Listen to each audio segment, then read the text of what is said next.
Another swamp creature just got exposed last night. What's fascistic about exposing government corruption? I mean, I know you're just at dinner now with a bunch of lobbyists. You know, they're buying you a bunch of booze, and you know that's awfully nice. Eric Swalwell, California Democrat, most notably known for dating a Chinese spy.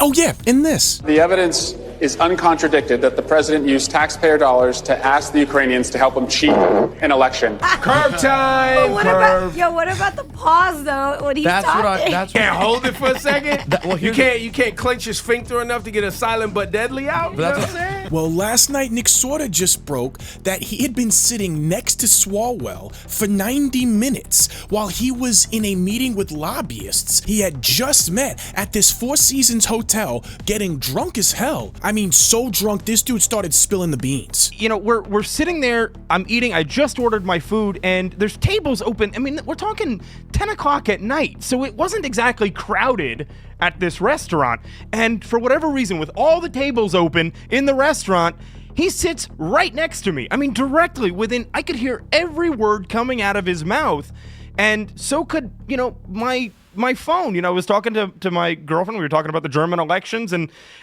you know, we were going to do a video, and so I sit here, and all I did, I have my phone recording, and it's directly in front of me, but my phone was able to hear literally everything that was going on in the direct vicinity, and the guy was screaming. It's like everybody in the restaurant was able to hear what he was saying, and he didn't care. I don't know, I don't know if he was drunk before he got there, or they got him drunk once he got there. I mean, he only had, you know, he had a few wines, but he started just spouting off immediately as he got there. Once you hear what this guy had to say, I'm curious for two things. Are you surprised that this is coming from a California Democrat at all? And can someone like this ever be trusted in political office? Like, something has to be done about the environment we have that we're sending these politicians into in DC. So at 1 o'clock, Nick Sortor, who's sitting right here, tweets, exclusive, Eric Swalwell panics when I ask about his Chinese spy girlfriend. It's Fang Fang, in fact. It's Fang. That's how it's pronounced. Oh, no, not Fang Fang. It's not Fang. It's not Fang Bang Fang. Bang Fang Fang. Okay. No. And whether that's a bigger national security threat than Elon Musk. I sat next to a drunk Swalwell at dinner for 90 minutes.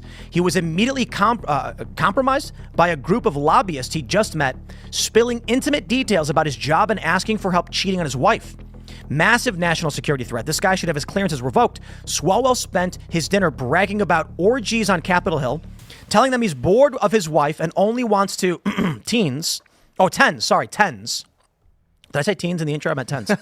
Worse, he spoke about abusing his power on the House Intel Committee, which he's since been booted off of, saying he pushed to subpoena Ivanka Trump because she's hot AF. If you guys remember my Matt Gaetz episode that I did, we dig into how this is very, very common among the entire aristocratic class in DC, because they are more than likely surrounded by intelligence agencies, not just CIA or our domestic intelligence apparatus, but they're also surrounded by foreign intelligence assets. And I imagine that this is a simulated social environment that ends up tempting them and leading them down these paths that make them very easy to blackmail. For example, Matt Gaetz' weed dealer was selling him weed via an email account. He would hit the guy up to get weed over email. Who the hell does that? And how is the guy who was selling him weed not in jail right now?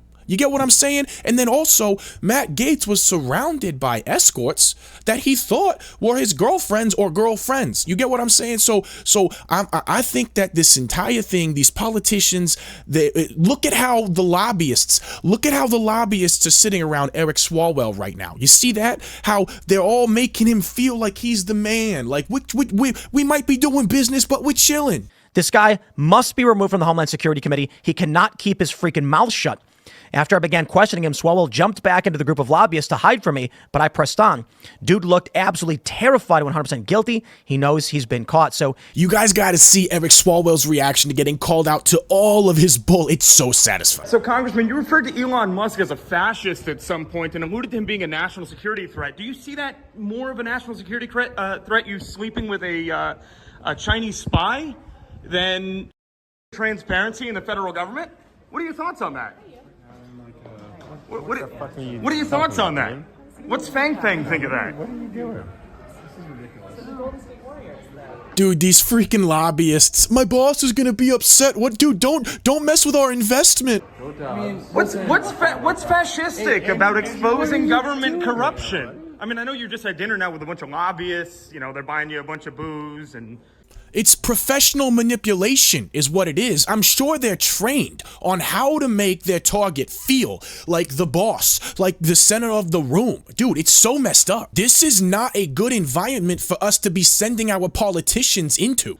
You know, that's awfully nice. I know you were talking about, you know, maybe finding somebody else because you only like to fuck people that are 10s. I just heard that one too. This is the problem with these sheltered ass kids. As soon as they have some level of external validation and status, they start trying to prove something to themselves or the world. We need to stop electing politicians based on vibe and professional decorum. I'm telling you, that entire atmosphere was created by manipulators and sociopaths that were trying to distract us from merit and work ethic when analyzing how someone can be trusted in terms of a workplace environment. So what do you think about that? Do you want to comment on any of it? Elon Musk is a national security threat, but you sleeping with a Chinese spy is not. Is that correct? You don't want to comment on that at all?